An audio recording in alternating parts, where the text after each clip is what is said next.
It's May 23rd and I'm extending the garden. Step 1, purchase cinder blocks. Get the cinder blocks home, unload them, lay them into place, and move on with the next step, which is digging. And I used this vintage digger to dig up the grass. This was quite the task and resulted in a wheelbarrow full of grass that I've dug up. It's going to be a several day process for me to get this done because it's hot and I'm getting tired. I'm going to go in and take a break. It's still day 1. I'm back out here laying down some cardboard and compost. Oh shoot. I'm short 2 cinder blocks. I'm going to try to reconfigure things. Hopefully we won't have to make another trip to purchase more cinder blocks.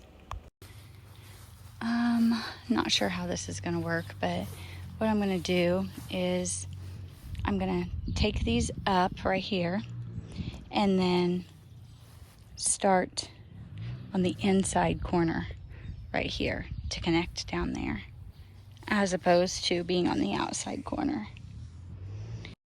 I have a lot of work ahead of me since I'm doing this by hand. I put some compost down and 2 bags of the soil. Anyhow, adding on with cinder blocks. Note that I've laid down a tarp, which is helpful. It kills the grass and makes digging easier. Been out here for hours. That's all for day 1.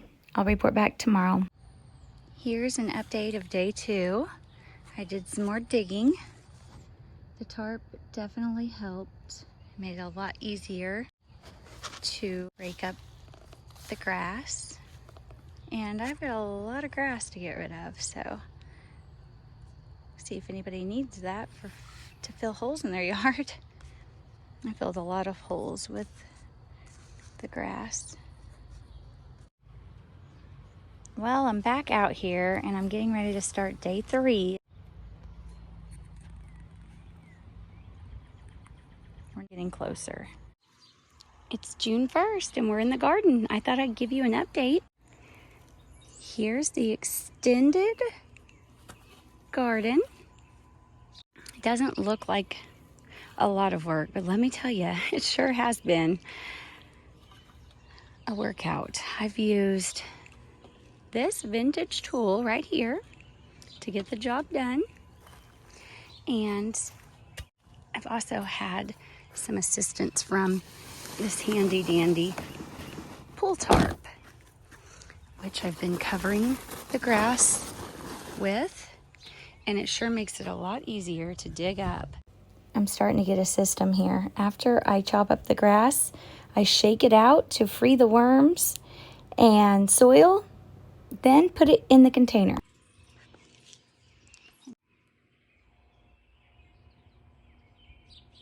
You can see our elderberry. The yarrow is blooming. Look at these pretty purple flowers. Oh my goodness. How beautiful.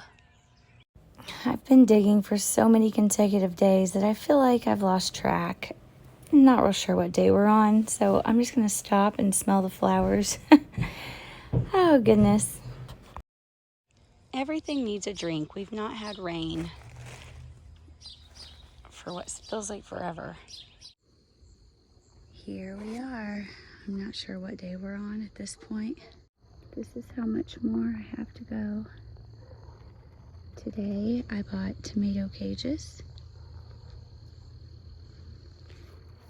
So this grass here I've already shook out and it will dry in the sun, and then I will burn it.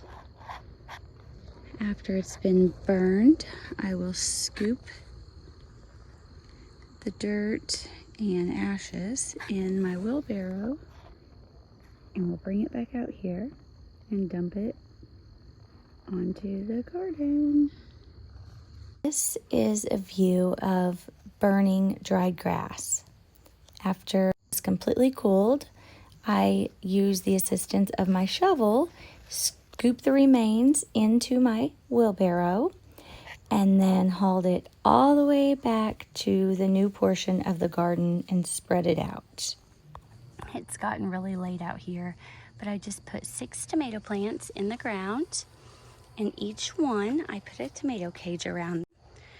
The varieties that I used are beefsteak, beef master, and brandy wine. It's June 19th, and I am finally finished with a new portion of our garden.